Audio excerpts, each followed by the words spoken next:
નમસ્કાર વિદ્યાર્થી મિત્રો, મારી યુટ્યુબ ચેનલ ઇંગ્લિશ વિંગ્લિશમાં આપ સૌનું હાર્દિક સ્વાગત છે। મિત્રો, ઓનલાઈન ગ્રામર ક્લાસનો જે આપણે વિડીયો છે એમાં 15મા દિવસમાં આપણે આજે સિમ્પલ ફ્યુચર ટેન્સ વિશે અભ્યાસ કરવાનો છે। આગળના દિવસોમાં આપણે સાદો વર્તમાનકાળ અને સાદા ભૂતકાળ વિશે ડિટેલમાં અભ્યાસ કર્યો હતો, તો આજના આ વિડીયોમાં આપણે સિમ્પલ ફ્યુચર ટેન્સ એનો અભ્યાસ કરવાનો છે। તો સૌથી પહેલાં આપણે જોઈએ મિત્રો, સિમ્પલ ફ્યુચર ટેન્સ છે તો એનો ઉપયોગ કઈ રીતે કઈ જગ્યાએ થાય, તો આપણે ભવિષ્યમાં એટલે કે આવનાર સમયમાં કોઈ ક્રિયા થશે તે દર્શાવતા કાળને સાદો ભવિષ્યકાળ કહે છે। જો શબ્દ ઉપરથી નક્કી થઈ જાય કે ભવિષ્યમાં કોઈ ક્રિયા થશે તે દર્શાવવા માટે સાદા ભવિષ્યકાળનો ઉપયોગ થાય છે। મિત્રો, આ ટેન્સ એવી વસ્તુ છે જે કોઈ પણ સ્પર્ધાત્મક પરીક્ષા હશે તમારે એમાં 100% પૂછાશે ને પૂછાશે જ। એટલે આપણે ટેન્સ છે એને બેઝ કહેવામાં આવે છે, એક પાયો કહેવામાં આવે છે, એટલે એનો અભ્યાસ ખૂબ જરૂરી છે। તો સાદા ભવિષ્યકાળનો ઉપયોગ ક્યારે થાય એની આપણે માહિતી મેળવી, તો ત્યાર પછી જોઈએ તો સમયદર્શક શબ્દ આવે છે। તો દરેક કાળમાં અલગ અલગ સમયદર્શક શબ્દો હોય છે। જેમ કે સાદા ભવિષ્યકાળની વાત કરું તો ટુમોરો, ત્યાર પછી next month, next year, next Monday, next, આમ નેક્સ્ટવાળા કોઈ પણ શબ્દ હોય ને એ સાદા ભવિષ્યકાળનો નિર્દેશ કરે છે। તો હવે આપણે જોઈએ વાક્યના અલગ અલગ પ્રકારો। તો પહેલો પ્રકાર છે મિત્રો વિધાન વાક્ય, જેને ઇંગ્લિશમાં કહેવામાં આવે છે એસરેટિવ સેન્ટેન્સ। હવે આ વિધાન વાક્યના જોઈએ તો બે પ્રકાર થશે। એક તો એફર્મેટિવ સેન્ટેન્સ, જેને કહેવાય છે હકાર વાક્ય। તો દરેક કાળમાં વાક્ય રચના હોય છે એ ક્યારેય પણ બદલતી નથી। આખા કાળમાં માત્ર કાળ બદલે એટલે માત્ર એમાંથી એક જ વસ્તુમાં બદલાવ આવે અને એ છે ક્રિયાપદ। એટલે કે કાળ બદલે તેમ ક્રિયાપદ હંમેશા ચેન્જ થાય છે। જેમ કે એક્ઝામ્પલ તરીકે જોઈએ આપણે વાક્યની રચના, તો આપ્યું છે કે પહેલાં સૌથી પહેલાં કર્તા પૂરું થાય એટલે ક્રિયાપદ પછી તરત જ આવે છે કર્મ અને છેલ્લે આવે અન્ય શબ્દ। તો દરેક કાળમાં હકાર વાક્યની વાક્ય રચના આવી જ હોય છે। પણ સાદા વર્તમાન કાળ અને સાદો ભૂતકાળ, આ બંને કાળ અને બાકી બધા કાળ, આમાં તફાવત માત્ર એટલો જ છે કે સાદા વર્તમાન કાળ અને સાદા ભૂતકાળમાં છે ને, તમે જોયું હશે એમાં તમને કોઈ એક જ ક્રિયાપદ જોવા મળતું, કાં તો સહાયકારક ક્રિયાપદ હોય છે અથવા તો મુખ્ય ક્રિયાપદ હોય છે। આ બે સિવાય બીજા કોઈ કાળ જોવા મળતા નહીં, પરંતુ અહીંયા એવું છે હવે પછીના દરેક કાળમાં બે ક્રિયાપદ તમને જોવા મળશે। એક છે સહાયકારક ક્રિયાપદ અને બીજું આવશે મુખ્ય ક્રિયાપદ। હવે પછીના દરેક કાળમાં આટલી વસ્તુ તમને જોવા મળશે, સહાયકારક ક્રિયાપદ અને મુખ્ય ક્રિયાપદ। આમાં સહાયકારક ક્રિયાપદ તરીકે શું કામ કરે છે તો કે વિલ। મિત્રો, ક્રિયાપદ એટલે કે વર્બ શું છે, એના પ્રકારો શું છે એ તમારે જાણવું હોય તો એનો એક સુંદર મજાનો વિડીયો મેં મારી યુટ્યુબ ચેનલ ઉપર મૂકેલો છે, એકવાર જરૂર જોજો। એટલે વર્બ વિશે તમને કોઈ પણ પ્રશ્ન રહેશે નહીં કે ભાઈ સહાયકારક ક્રિયાપદ છે, શા માટે એને સહાયકારક કહેવામાં આવે છે, એના કયા કયા પ્રકારો છે, એ બધી ડિટેલ્સ એમાં આપેલી છે। તો અહીંયા વિલ છે એ સહાયકારક ક્રિયાપદ છે અને એની સાથે હંમેશા ક્રિયાપદનું મૂળ રૂપ જ આવે, બરાબર। તો આમાં કર્તા કોણ છે? સુમન છે। ક્રિયાપદ તરીકે તો કે વિલ ડ્રિંક, ત્યાર પછી કોફી છે એ કર્મ છે અને છેલ્લે ટુમોરો એ અન્ય શબ્દ છે। તો આ વાક્ય રચના છે એ સાદા ભવિષ્યકાળની હકાર વાક્યની વાક્ય રચના થઈ। તો મિત્રો, તમને કોઈ વાક્ય આપવામાં આવે અને એમ કહે કે ભાઈ ચાલો આ વાક્ય કયા કાળનું છે, તો તમે નક્કી કરી શકો?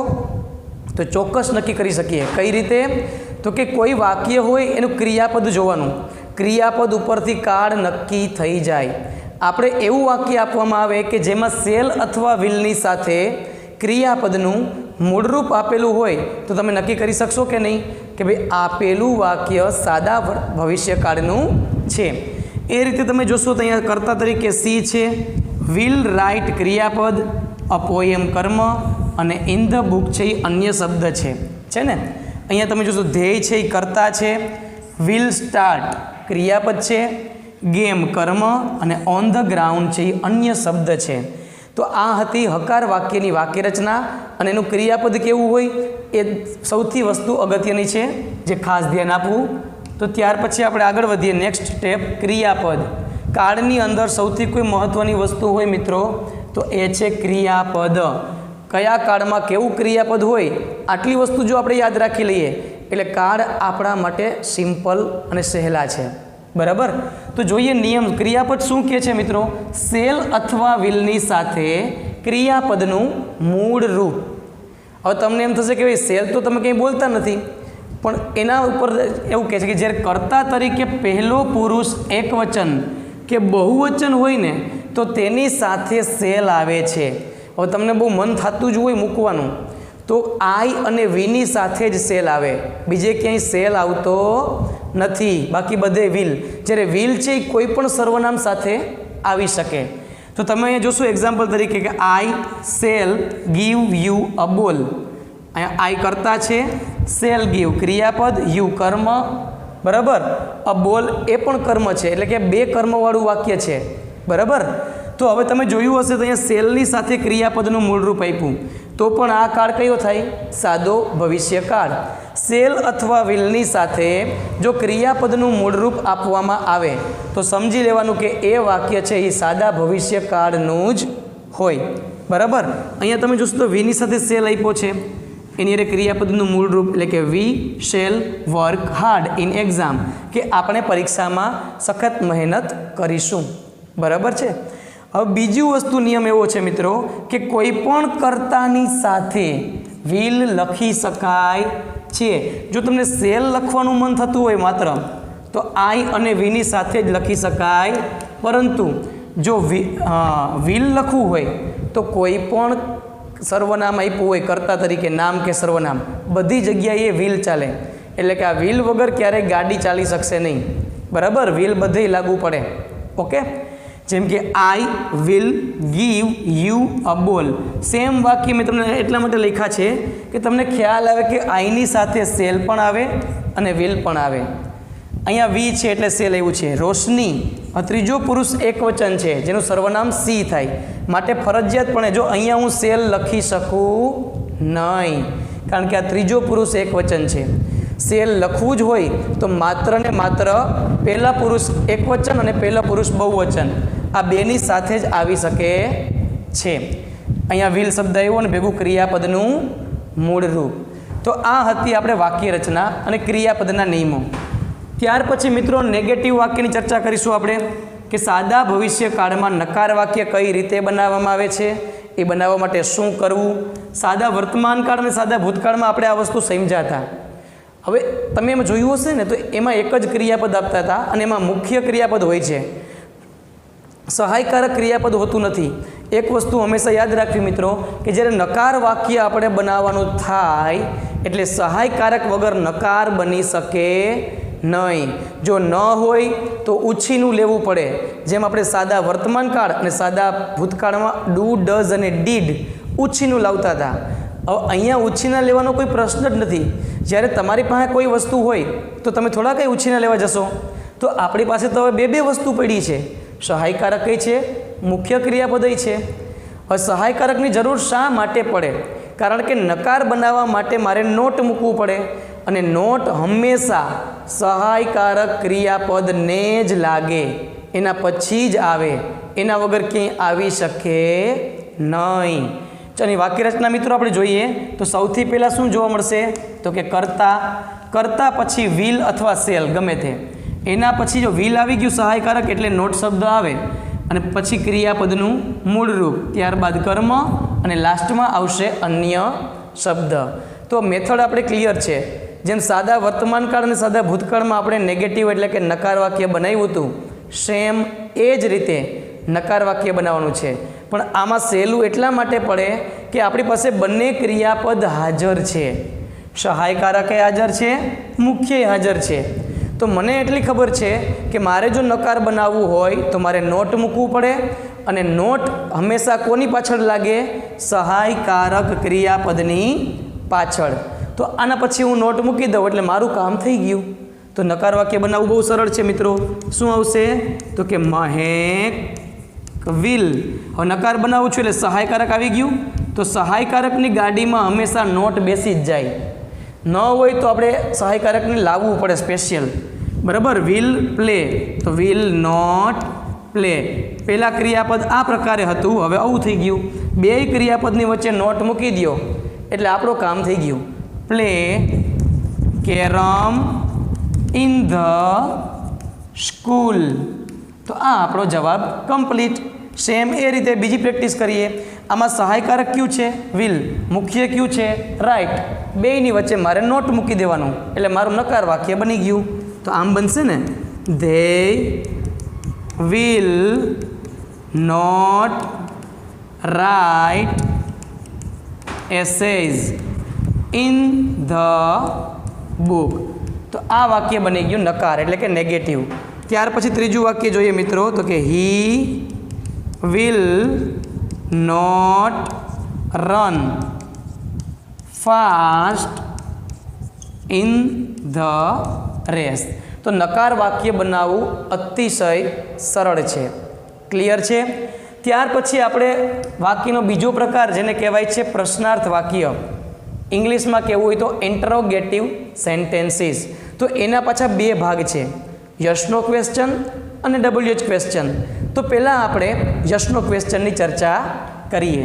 તો યસનો ક્વેશ્ચન બનાવવું હોય તો મેં એના સ્ટેપ સાદા વર્તમાન કાળમાં આપ્યા હતા, સાદા ભૂતકાળમાં આપ્યા હતા અને સાદા ભવિષ્યકાળમાં હું આપીશ. બરાબર. તો યસનો ક્વેશ્ચન બનાવવું હોય તો પહેલું સ્ટેપ યાદ રાખવાનું. જો મિત્રો અહીંયા લખેલું તો છે જ કે પહેલાં વિલ મૂકી દો, પછી કર્તા, પછી ક્રિયાપદનું મૂળ રૂપ, કર્મ, અન્ય શબ્દ અને છેલ્લે ક્વેશ્ચન માર્ક. પણ એની કરતાં તમે એક બીજી મેથડથી યાદ રાખો. હું તમને જે કહું છું એ પછી જિંદગીમાં કોઈ દી નહીં ભૂલો. સૌથી પહેલાં આપણે એ સ્ટેપ યાદ રાખવાના છે. પહેલું કે પેલા કાળ નક્કી કરી લેવાનો, આપેલા વાક્યનો કાળ નક્કી કરવો. પછી સહાયકારક ક્રિયાપદ. તો પહેલું સ્ટેપ આવે છે સહાયકારક ક્રિયાપદ મૂકવું. જો કોઈ પણ કાળ આપણે ભણતા હોય અને યસનો ક્વેશ્ચન બનાવવું હોય ને તો યસનો ક્વેશ્ચનનું પહેલું સ્ટેપ છે સહાયકારક ક્રિયાપદ મૂકવું. બરાબર. આટલું કર્યા પછી આપણે વાક્યની શરૂઆતમાં વહી જવાનું, રસ્તામાં આવતું જાય બધુંય લેતું જવાનું અને છેલ્લે પ્રશ્નાર્થ ચિહ્ન ભૂલવાનું નહીં. જો આ સ્ટેપ મુજબ તમે જાશો ને તમારે એકેય કાળમાં જવાબ ખોટો નહીં પડે. ચલો જોઈએ આપણે. તો સૌથી પહેલાં મિત્રો જોઈએ આપણે સાદો ભવિષ્યકાળ છે. મને કઈ રીતે ખબર પડી? તો કે અહીંયા વિલ આપ્યું છે, મૂળરૂપ આપ્યું છે અને આવું ક્રિયાપદ એક જ કાળમાં શક્ય બને. બરાબર. તો જોઈએ આપણે સૌથી પહેલું સ્ટેપ કયું છે? તો કે સહાયકારક ક્રિયાપદ મૂકવું, જે આપને આપેલું જ છે. સહાયકારક ક્રિયાપદ મૂક્યા પછી તરત જ શું કરવાનું? તો કે વાક્યની શરૂઆતમાં વહી જવાનું અને રસ્તામાં આવતું જાય બધુંય ક્રમ અનુસાર લેતું જવાનું. આપણું કામ થઈ ગયું. તો પહેલાં મેં વિલ મૂક્યું તો સૌથી પહેલાં મને શું જોવા મળ્યું? મેહુલ. વિલ તો લખાઈ ગયું. પછી sing a song on the stage. પ્રશ્નાર્થ ચિહ્નની નિશાની ક્યારેય પણ ભૂલવાની નહીં. એ રીતે બીજું જોઈએ આપણે મિત્રો કે મારે આ વાક્યને યસનો ક્વેશ્ચનમાં ફેરવવું છે તો પહેલું સ્ટેપ કયું આવે છે? સહાયકારક ક્રિયાપદ. આપણને વાક્યમાં આપેલું છે તો જવાબ મળશે હા છે ને, તો લઈ લ્યો એને વાક્યની શરૂઆતમાં. લઈ લીધું વિલ. આટલું કર્યા પછી ક્યાં વહી જવાનું છે? વાક્યની શરૂઆતમાં. તો શું એવું મળ્યું? ધ્યેય. એના પછી સ્ટાર્ટ ધ મેચ ટુમોરો. બરાબર. પ્રશ્નાર્થ ચિહ્નની નિશાની ક્યારેય પણ ભૂલવાની નહીં. જો મિત્રો ખાસ યાદ રાખજો, પ્રશ્ન વાક્ય છે ને એ પ્રશ્નાર્થ ચિહ્ન વગર ક્યારેય સાચું પડશે નહીં. છેલ્લા વાક્યમાં પ્રેક્ટિસ કરી લઈએ. Vivaan will bring books from the shop. તો આમાં તમે જોશો તો સહાયકારક જોવા મળે છે તો કે હા, લઈ લ્યો એને શરૂઆતમાં એટલે કે વિલ. આટલું કર્યા પછી આપણે વાક્યની શરૂઆતમાં વહી જવાનું. તો સૌથી પહેલાં શું જોવા મળ્યું? વિવાન. વિલ તો આવી ગયું. બ્રિંગ બુક્સ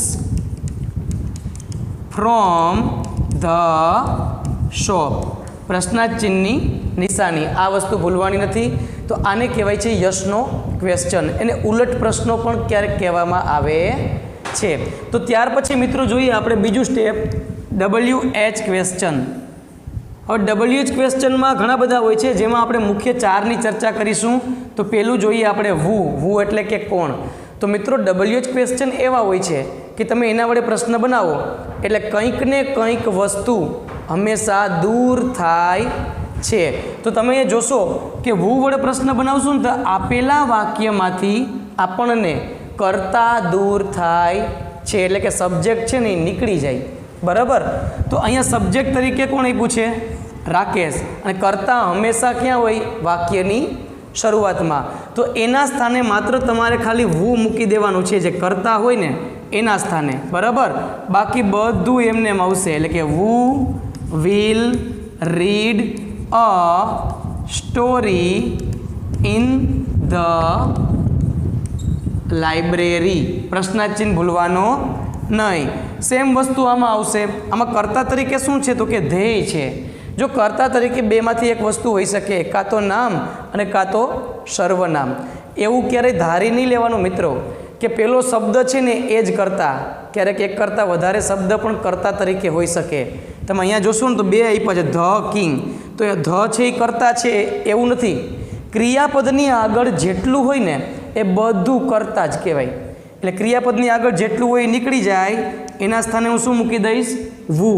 એટલે કે who will speak English in the class. એટલે ક્વેશ્ચન માર્કની નિશાની ભૂલવાની નહીં. એ રીતે અહીંયા ધ કિંગના સ્થાને હું શું મૂકી દઈશ? વુ. બાકી બધું એમને એમ, એટલે કે who will punish the villager. Question mark ભૂલવાનો નહીં. તો આ હતી આપણી વુની વાક્ય રચના. બરાબર. ત્યાર પછી નેક્સ્ટ આપણે જોઈએ વોટ વડે. વોટ વડે પ્રશ્ન બનાવશું ને મિત્રો, એટલે આપેલા વાક્યમાંથી શું દૂર થશે? તો જવાબ છે કર્મ. વોટ વડે પ્રશ્ન બનાવવાથી કર્મ છે એ દૂર થાય છે. જો વાક્યમાં કર્મ આપેલું ન હોય તો વોટ વડે પ્રશ્ન બનાવી શકીએ નહીં. હવે કર્મને દૂર કરતાં પહેલાં આપણે કર્મને શોધવું પડે. તો કર્મ આપણને કઈ રીતે મળે? તો એની રીત આપી છે કે ક્રિયાપદને શું વડે પ્રશ્ન પૂછવાથી કર્મ મળે છે. અહીંયા ક્રિયાપદ કયું છે? બાય. બાય એટલે ખરીદવું. તો આપણે પ્રશ્ન પૂછીએ શું ખરીદવું? તો જવાબ મળશે બોક્સીસ. તો જે જવાબ મળે ને એ આપણું કર્મ છે. બરાબર. તો પ્રશ્નની રચના કઈ રીતે કરશો મિત્રો? યાદ રાખજો, જેના વડે પ્રશ્ન બનાવવો હોય ને એ શબ્દ પહેલાં લખવાનો. તો મારે કેના વડે પ્રશ્ન બનાવવો છે? વોટ વડે. આટલું કર્યા પછી ક્યાં વહી જવાનું? તો કે વાક્યની બીજું સ્ટેપ, સહાયકારક ક્રિયાપદ. જો સ્ટેપ નહીં ભૂલવાના. યશનો ક્વેશ્ચનમાં પહેલું સ્ટેપ સહાયકારક ક્રિયાપદ આવતું હતું, જ્યારે WH ક્વેશ્ચનમાં બીજું સ્ટેપ છે એ સહાયકારક ક્રિયાપદ આવશે. તો સહાયકારક કયું આપ્યું છે આપણને? વિલ. આટલું કર્યા પછી વાક્યની શરૂઆતમાં વહી જવાનું, રસ્તામાં આવતું જાય એ લેતું જવાનું, પણ જે નીકળે એને કાઢી નાખવાનું છે. તો હું વાક્યની શરૂઆતમાં ગયો ને તો પહેલાં મને મળ્યું સી. હવે વિલ તો મેં લખી નાખ્યું. પછી મને મળ્યું બાય. હવે બોક્સીસ તો નીકળી ગયું. તો વધ્યું શું? From the shop. ક્વેશ્ચન માર્કની નિશાની ક્યારેય પણ ભૂલવાની નહીં. બીજું છે they will bring a car from the showroom. તો આમાં મુખ્ય ક્રિયાપદ કયું છે આપણી પાસે? બ્રિંગ. હવે કર્મ ગોતવા માટે મુખ્ય ક્રિયાપદને શું વડે પ્રશ્ન પૂછીએ? બ્રિંગ એટલે કે લાવવું. શું લાવવું? તો જવાબ મળશે અકાર. મળ્યો ને? એ કર્મ છે જે દૂર થશે. શેના વડે પ્રશ્ન બનાવવું છે આપણે? તો કે વોટ વડે. બીજું સ્ટેપ સહાયકારક ક્રિયાપદ, તો કે વિલ આપ્યું જ છે. આટલું કર્યા પછી વાક્યની શરૂઆતમાં વહી જઈએ તો પહેલાં જોવા મળ્યું મને ધ્યેય. પછી વિલ તો લખાઈ ગયું છે. વધ્યું શું? તો કે બ્રિંગ. આ તો નીકળી ગયું. From the showroom. ક્વેશ્ચન માર્કની નિશાની. ત્યાર પછી ત્રીજું છે she will draw a picture in the book. હવે આપણે કર્મના સ્થાને શું છે? તો કે ડ્રો આપ્યું છે. એને શું વડે પ્રશ્ન પૂછીએ એટલે આપણને કર્મ મળશે. તો ડ્રો એટલે કે દોરવું. શું દોરવું? તો જવાબ છે અ પિક્ચર. એટલે કે એ શબ્દ આપણે દૂર કરવો પડે. તો કેના વડે પ્રશ્ન બનાવવાનો છું તો કે વોટ વડે. મેં વોટ લખી નાખ્યું. બીજું સ્ટેપ સહાયકારક ક્રિયાપદ, તો એ વિલ આવી ગયું. આટલું કર્યા પછી વાક્યની શરૂઆતમાં વહી જવાનું, રસ્તામાં આવતું જાય એને લેતું જવાનું. તો સૌથી પહેલાં મને મળ્યું સી, બરાબર છે. ત્યાર પછી આવે છે વિલ તો લખાઈ ગયું છે, વધ્યું શું તો કે ડ્રો અ પિક્ચર નીકળી ગયું. ઇન ધ બુક, પ્રશ્નાર્થ ચિહ્ન ક્યારેય પણ ભૂલવો નહીં. તો આ હતું વોટ વડે પ્રશ્ન વાક્ય.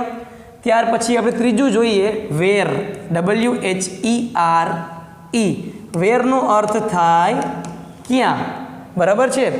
તો વેર વડે જ્યારે પ્રશ્ન બનાવીએ ત્યારે આપેલા વાક્યમાંથી સ્થળ દર્શક શબ્દ છે એ દૂર થાય છે.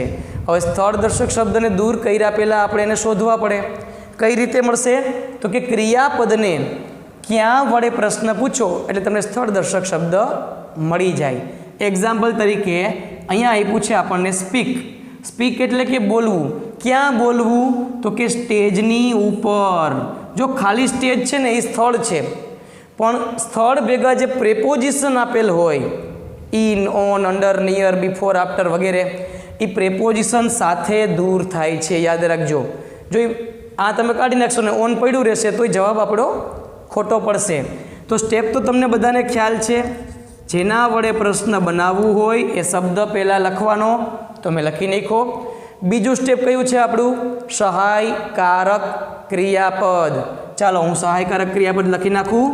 ઓકે, આટલું કર્યા પછી ક્યાં વહી જવાનું, ઘરે નહીં, વાક્યની શરૂઆતમાં. તો સૌથી પહેલાં મને શું મળશે મનોજ. મનોજ મળ્યો પછી વિલ આવ્યું, તો વિલ તો મેં લખી નાખ્યું છે ઓલરેડી. તો વધ્યું શું સ્પીક. પછી શું વધ્યું તો કે ઇંગ્લિશ. આ તો સ્થળ છે જે દૂર થાય છે. મારો પ્રશ્ન કમ્પ્લીટ. આમાં ઝાઝા કોઈ વેદ ભણવાના આવતા નથી. ચાલો પછી આગળ વધીએ. અહીંયા મુખ્ય ક્રિયાપદ છે વર્ક, કામ કરવું. ક્યાં કામ કરવું તો કે ઇન ફેક્ટરી. સ્થળ દર્શક શબ્દ મળી ગયા. ઓકે, ચાલો કેના વડે પ્રશ્ન બનાવવું છે આપણે વેર વડે. આટલું કર્યા પછી આપણે વાક્યની શરૂઆતમાં વહી જવાનું, પણ એ પહેલાં સહાયકારક તો મૂકવાનું. એટલે હું શું મૂકી દઈશ વિલ. મને આપ્યું જ છે, આપ્યું હોય તો એનો જ ઉપયોગ કરવાનો ને. વાક્યની શરૂઆતમાં જઈએ તો પહેલાં ભટકાય ધ્યેય. વધ્યું શું તો કે વર્ક ટુગેધર. ક્વેશ્ચન માર્ક ક્યારેય પણ ભૂલવાનો નહીં. ચાલો હજી એક પ્રેક્ટિસ કરી લઈએ મિત્રો. પુટ એટલે મૂકવું. ક્યાં મૂકવું તો કે અંડર ધ ટેબલ. ટેબલની નીચે, બરાબર, જે સ્થળ બતાવે છે. આટલું પહેલાં નક્કી કરી જ લેવાનું મેન્ટલી. તો સૌથી પહેલાં મારે વેર વડે પ્રશ્ન બનાવો તો હું વેર મૂકું. બીજું સ્ટેપ સહાયકારક ક્રિયાપદ આપ્યું છે તો કે હા લખો તો વિલ. આટલું કર્યા પછી વાક્યની શરૂઆતમાં વહી જવાનું, રસ્તામાં આવતું જાય એને લેતું જવાનું. તો સૌથી પહેલાં મને ભટકાણા સી, મેં સી લખ્યું. વિલ તો લખેલું છે. વધ્યું શું તો કે put the box. Question mark ક્યારેય પણ ભૂલવો નહીં. તો આ હતું વેરની વાક્ય રચના. જો દરેક કાળમાં જે હું સ્ટેપ બોલું છું ને કે પેલા જેના વડે પ્રશ્ન બનાવવું એ મૂકો, પછી સહાયકારક મૂકો, બધા કાળમાં આ સેમ વસ્તુ રહે છે. એ મેથડ ક્યારેય ચેન્જ થતી નથી. તો મિત્રો હવે ચોથો WH ક્વેશ્ચન આપણે જોઈ લઈએ. વેન. તો જેવી રીતે આપણે વેર વડે પ્રશ્ન વાક્ય બનાવ્યું સેમ એ જ રીતે વેન વડે આવે. ફેર બંનેમાં એટલો જ છે કે એકમાં સ્થળ નીકળી જાય અને એકમાં સમય નીકળી જાય. વેનનો અર્થ થાય ક્યારે. તો વેન વડે પ્રશ્ન બનાવો એટલે આપેલા વાક્યમાંથી સમય દર્શક શબ્દ દૂર થાય છે. હવે સમય દર્શક શબ્દને પહેલાં ગોતવો પડે દૂર કરતાં પહેલાં. કઈ રીતે મળશે તો કે ક્રિયાપદને ક્યારે વડે પ્રશ્ન પૂછો. આપણે પ્રશ્ન પૂછવા હોય તો ક્રિયાપદને જ પૂછવાના, બીજા કોઈને નહીં. તો તમને સમય દર્શક શબ્દ મળે. ચાલો આપણે પ્રેક્ટિકલ કરીએ. હવે ઈટ આપ્યું છે. ઈટ એટલે કે ખાવું. ક્યારે ખાવું તો કે આવતીકાલે. જવાબ મળ્યો ને. તો જે જવાબ મળ્યો એ મને શું મળશે સમય દર્શક શબ્દ. ક્લિયર છે. તો કેના વડે પ્રશ્ન બનાવવું છે આપણે મિત્રો તો કે વેન વડે. મેં વેન ટપકારી દીધું. બીજું સ્ટેપ સહાયકારક ક્રિયાપદ. તો આમાં આપ્યું છે ક્યાંય તો કે હા આર્યું લખી નાખો. આટલું કર્યા પછી વાક્યની શરૂઆતમાં વયા ગયા તો પહેલાં આપણને મળ્યા કાનજીભાઈ, એટલે આપણે લખ્યું કાનજીભાઈ. હવે વિલ તો લખાઈ ગયું, વધ્યું શું? ઈટ એપલ્સ. છેલ્લે પ્રશ્નાર્થ ચિહ્ન ક્યારેય પણ ભૂલવાનો નહીં. ત્યાર પછી જુઓ મિત્રો બીજું, they will write poem next Monday. Write એટલે કે લખવું. ક્યારે લખવું? તો કે આવતા સોમવારે. મળી ગયો સમયદર્શક શબ્દ. ચાલો વેન વડે પ્રશ્ન બનાવવો છે એટલે પહેલાં વેન, બીજું સ્ટેપ સહાયકારક ક્રિયાપદ. વાક્યની શરૂઆતમાં વયા ગયા, શું મળ્યું મને? ધ્યેય. હવે વધ્યું શું? લખતા જાઓ ક્રમમાં, રાઇટ પોએમ. બાકી બધું તો દૂર થઈ ગયું. બરાબર છે. છેલ્લું એક પ્રેક્ટિસ કરી લઈએ ત્રીજા વાક્યની. તો ડેકોરેટ ક્રિયાપદ છે, મુખ્ય ક્રિયાપદ છે ડેકોરેટ. ડેકોરેટ એટલે કે શણગારવું. ક્લિયર? શું ક્યારે શણગારવાની વાત છે? તો કે આવતા મહિને, નેક્સ્ટ મંથ. તો કેના વડે પ્રશ્ન બનાવવું છે આપણે? તો કે વેન વડે. મેં વેન લખી નાખ્યું. બીજું સ્ટેપ સહાયકારક ક્રિયાપદ લખી નાખ્યું. આટલું કર્યા પછી વાક્યની શરૂઆતમાં વહી જવાનું. ચાલો વયો ગયો વાક્યની શરૂઆતમાં. વધઘટ જોતું જવાનું. શું મળે છે? તો કે ડેકોરેટ ધ હાઉસ. પ્રશ્નાર્થ ચિહ્ન ક્યારેય પણ ભૂલવાનો નહીં. તો આ હતું આપણે વેન વડે પ્રશ્ન વાક્ય. તો મેઇન જે 4 છે, ઘણા બધા WH ક્વેશ્ચન છે. Whose, which, why, how many, how much, how long. એમાં આપણે અત્યારે નથી પડતા. અત્યારે માત્ર ટેન્સ શીખીએ છીએ તો 4 આપણે WH ક્વેશ્ચન ભેગા લેતા જઈએ. તો મિત્રો એના પછી આપણે આગળ વધીએ. તમને એમ થશે કે આખું પન્નું ખાલી કેમ? તો આપણે જે કાંઈ પણ શીખ્યા અત્યાર સુધીમાં, નકાર વાક્ય બનાવતા શીખ્યા, યસનો ક્વેશ્ચન શીખ્યા, WH ક્વેશ્ચન શીખ્યા, એ એક જ વાક્યમાં એની પર પ્રયોગ કરવાનો છે. તો ચાલો આપણે આ બધી વસ્તુ એક જ વાક્યમાં પાછી રિવિઝન કરી લઈએ. તો મારે પહેલાં બનાવવું છે નકાર વાક્ય. તો નકાર વાક્ય બનાવવું એ તમને ખબર છે શું કરાય? સહાયકારક પછી નોટ મૂકી દેવાય. બીજું કાંઈ કરવાનું થતું નથી. તો આમ આવશે, he will not play chess in the club tomorrow. તો આ બની ગયું નકાર વાક્ય. હવે મિત્રો ઘણી વખત વિલ નોટ ન લખવું હોય તો તમે એનું શોર્ટ ફોર્મ યાદ રાખજો, ખાસ વોન્ટ લખી શકાય. બરાબર છે. બીજું વાક્ય મારે બનાવવું છે યસનો ક્વેશ્ચન. તો યસનો ક્વેશ્ચનનું પહેલું સ્ટેપ સહાયકારક ક્રિયાપદ કયું છે આપણી પાસે? વિલ. આટલું કર્યા પછી વાક્યની શરૂઆતમાં વયા ગયા એટલે મળ્યું હી. પછી આગળ વધતા જાઓ ક્રમમાં, play chess in the club tomorrow. એટલે પ્રશ્નાર્થ ચિહ્નની નિશાની. એના પછી જોઈએ WH ક્વેશ્ચન. તો પહેલાં મારે વુ વડે પ્રશ્ન બનાવવું છે. તો વુ વડે બનાવવું એટલે આપેલા વાક્યમાંથી કરતા નીકળી જાય. એટલે મેં લખ્યું વુ, બાકી બધું એમને આવશે. Play chess in the club tomorrow. Question માર્કની નિશાની. ત્યાર પછી જોઈએ મિત્રો વોટ વડે. તો વોટ વડે જ્યારે પ્રશ્ન વાક્ય બનાવીએ ત્યારે કર્મ નીકળે. તો કર્મ ગોતવા માટે ટ્રીક શું હતી? ક્રિયાપદને શું વડે પ્રશ્ન પૂછો. પ્લે એટલે રમવું. શું રમવું? તો જવાબ આવે છે ચેસ. બરાબર છે. તો કેના વડે પ્રશ્ન બનાવશું આપણે? વોટ વડે. બીજું સ્ટેપ WH ક્વેશ્ચનનું સહાયકારક ક્રિયાપદ. તો આપ્યું જ છે ઓલરેડી, વિલ. આટલું કર્યા પછી વાક્યની શરૂઆતમાં જાય એટલે હી મળે. પછી શું મળે છે? તો કે પ્લે ચેસ નીકળી ગયું. In the club tomorrow. ત્યાર પછી આપણે બનાવવું છે વેર વડે. હવે વેર વડે બનાવવું એટલે સ્થળ છે એ દૂર થાય. બાકી સિસ્ટમ તો આપણી એક જ સરખી છે. વેર પછી સહાયકારક ક્રિયાપદ વિલ, શરૂઆતમાં ગયા એટલે હી. પછી વધ્યું શું? તો કે play chess in the club છે એ નીકળી જાય છે ટુમોરો. પ્રશ્નાર્થ ચિહ્નની નિશાની ક્યારેય પણ ભૂલવી નહીં. ત્યાર પછી પાંચમી વાત કરીએ આપણે તો સમયદર્શક શબ્દ જે ટુમોરો છે એ નીકળી જશે. તો વેન વડે પ્રશ્ન બનશે. એટલે કે when will he play chess in the club. Question માર્કની નિશાની. તો આ બધા વાક્ય આપણે આટલી વસ્તુ છે એ આપણે આ ટેન્સમાં શીખ્યા. તો મિત્રો આ કાર્ડ છે એ માત્ર કાંઈ 6 થી 12 ધોરણમાં જ આવે એવું જરૂરી નથી.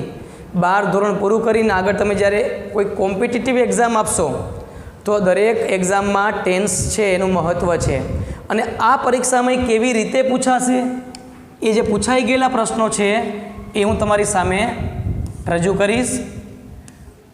બરાબર છે. ચાલો, કોમ્પિટિટિવ એક્ઝામમાં કઈ રીતે આ પૂછાય છે તો આ એસએસસી સીજીએલની એક્ઝામ છે એમાં જોઈએ કઈ રીતે પૂછાણો છે પ્રશ્ન.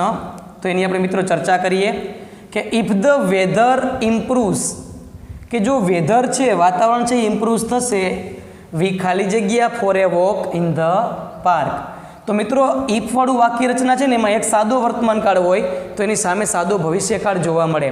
અને સાદો ભવિષ્યકાળ હોય એટલે ક્રિયાપદ કેવું હોય? સેલ અથવા વિલની સાથે ક્રિયાપદનું મૂળ રૂપ. તો અહીંયા તમે જુઓ તો સેલ હેવ ગોન V3 છે, આવે નહીં. ઓપ્શન બી છે સાચો જવાબ છે આપણો, will go. I am sure that, અને ખાતરી છે હી ખાલી જગ્યા is best two secure the first rank. સાદા ભવિષ્યકાળનું ક્રિયાપદ આપણે યાદ રાખવાનું છે. કેવું હોય છે? તો કે વિલની સાથે ક્રિયાપદનું મૂળ રૂપ. ત્યાર પછી એસએસસી એમટીએસની એક્ઝામ છે. સાયન્ટિસ્ટ બિલીવ ધેટ AI ખાલી જગ્યા the job market in the next decade.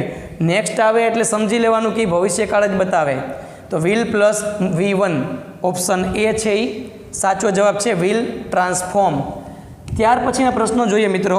ચોથો, don't worry said the manager I ખાલી જગ્યા યોર રિક્વેસ્ટ પર્સનલી. બરાબર.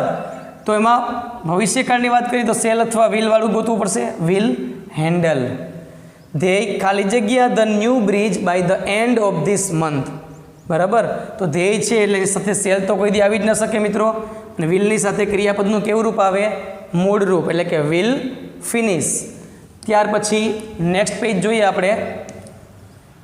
બેન્કિંગની એક્ઝામ જે આવે છે મિત્રો, IBPS, SBIની પરીક્ષા, બરાબર, RBIની પરીક્ષા, RRBની પરીક્ષા, એ બધી પરીક્ષામાં પણ ટેન્સમાંથી પૂછાય છે. કઈ રીતે જોઈએ આપણે? ધ બોર્ડ ઓફ ડિરેક્ટર્સ ખાલી જગ્યા the merger in the upcoming meeting. તો બોર્ડ ઓફ ડિરેક્ટર્સ છે ત્રીજો પુરુષ એક વચન, બરાબર. તો એમાં વિલ પ્લસ V1 એટલે કે ઓપ્શન એ આવશે. વિલ બી ડિસ્કસ આવશે નહીં, કારણ કે બી શબ્દ ભેગો ન આવે. ઇન્ટરેસ્ટ રેટ્સ ખાલી જગ્યા stable unless the inflation index rises sharply. બરાબર છે. તો મિત્રો હવે ઇફવાળા વાક્ય, અનલેસવાળા વાક્ય જો આપતા હોય પરીક્ષામાં, સ્પર્ધાત્મક પરીક્ષાની વાત કરીએ તો એક કાર્ડ છે એ સાદો વર્તમાન કાળનો જોવા મળે, તો સામે બીજો કાર્ડ છે ને એની જોડીમાં હંમેશા સાદો ભવિષ્યકાળ હોય છે. જવાબ આવશે ઓપ્શન બી, વિલ રિમેન. ત્રીજું, વી ખાલી જગ્યા the payment as soon as the invoice is verified. બરાબર. તો વિલ પ્લસ V1 એટલે કે વિલ રિમીટ. હવે આપણને એમ થાય કે વિલની સેલ પણ આવે, પણ એ સેલની સાથે તમે જોશો ને તો ING વાળું ક્રિયાપદ છે, એવું શક્ય નથી. ચોથું ખાલી જગ્યા મિત્રો જોઈએ આપણે. ધ કંપની ખાલી જગ્યા its new software globally next Tuesday. બરાબર છે. તો ત્રીજો પુરુષ એક વચન છે એટલે વિલ લોન્ચ આવશે. પાંચમું, આઈ ખાલી જગ્યા you A confirmation email once the transaction is complete. બરાબર છે. વિલ પ્લસ V1 એટલે કે વિલ સેન્ડ. જો સેલ સેન્ડ હોય તો એ સાચું પડે, પણ આપણે પાસે એક જ ઓપ્શન છે, વિલ સેન્ડ. ત્યાર પછી નેક્સ્ટ પેજ જોઈએ. આ ડિફેન્સની જે એક્ઝામ આવે છે મિત્રો, NDA, CDS, બરાબર, આ બધા ડિફેન્સની એક્ઝામ છે, એમાં પણ પૂછાય છે. ધ ટ્રુપ્સ ખાલી જગ્યા to the border at dawn tomorrow. તો ટ્રુપ્સ છે ત્રીજો પુરુષ બહુવચન છે, એટલે સેલવાળું તો કોઈ દી શક્ય જ નથી. ઓપ્શન બી છે એ આપણો સાચો જવાબ છે. બરાબર છે, વિલ માર્ચ. ઇન્ડિયા ખાલી જગ્યા the hosting rights for the next summit. તો વિલની સાથે ક્રિયાપદનું મૂળરૂપ વિલ વિન. ધ કેડેટ ખાલી જગ્યા the orders without any hesitation. એમાં પણ વિલની સાથે ક્રિયાપદનું કેવું રૂપ આવે? મૂળરૂપ વિલ ઓબે. ચોથું છે, આઈ ખાલી જગ્યા the academy as soon as I receive my call letter. તો આઈની સાથે વિલ અને સેલ બંને આવે, પણ આપણી પાસે ઓપ્શન એક જ છે, વિલ જોઈન. ત્યાર પછીનો 5મો પ્રશ્ન જોઈએ. ટેકનોલોજી ખાલી જગ્યા a vital role in future warfare. બરાબર, ટેકનોલોજી ત્રીજો પુરુષ એક વચન એટલે વિલ પ્લે આવશે, ઓપ્શન એ. ત્યાર પછી નેક્સ્ટ પેજ જોઈએ મિત્રો. સ્ટેટ પીએસસી અને સિવિલ એક્ઝામ જે હોય છે, યુપીએસસી, એમપીએસસી, આ બધી પરીક્ષામાં પૂછાયેલા પ્રશ્નો તમારી સામે છે. ધ ગવર્મેન્ટ ખાલી જગ્યા new schemes four rural development next year. બરાબર, તો એમાં વિલ પ્લસ ક્રિયાપદનું મૂળરૂપ એટલે કે વિલ ઇન્ટ્રોડ્યુસ. અનલેસવાળું વાક્ય છે, તો આ સાદો વર્તમાન કાળ હોય તો જોડીમાં હંમેશા સાદો ભવિષ્યકાળ જ હોય. Unless you work hard you ખાલી જગ્યા the examination you will fail. The prime minister ખાલી જગ્યા the nation on independence day will plus V1 એટલે કે વિલ એડ્રેસ. ત્યાર પછીના 2 પ્રશ્ન બાકી રહી ગયા, ચોથો અને 5મો જોઈ લઈએ. લોકલ ઓથોરિટીઝ ખાલી જગ્યા the traffic rules strictly from Monday. તો લોકલ ઓથોરિટીઝ ત્રીજો પુરુષ બહુવચન, will plus V1 will enforce. અને લાસ્ટ ક્વેશ્ચન જોઈએ મિત્રો. પરહેપ્સ ઇટ ખાલી જગ્યા લેટર ધીસ ઇવનિંગ. તો ઇટ વિલ આવશે હંમેશા, it will rain later this evening. તો આ હતું આપણો સાદો ભવિષ્યકાળ. એકદમ સાદો હતો, શીખવામાં પણ સાદો, સમજવામાં પણ સાદો. તો મિત્રો, મને આશા છે કે તમને આ વિડીયો ખૂબ ગમ્યો હશે અને બધું વસ્તુ સમજાઈ ગઈ હશે. છતાં કંઈ પણ પ્રશ્ન હોય તમે મને કોમેન્ટ બોક્સમાં પૂછી શકો છો, હું એનો જવાબ ચોક્કસ આપીશ. અને જો વિડીયો ગમ્યો હોય તો લાઈક કરજો, શેર કરજો અને સબસ્ક્રાઈબ જરૂર કરજો. અસ્તુ. જય હિન્દ, જય ભારત.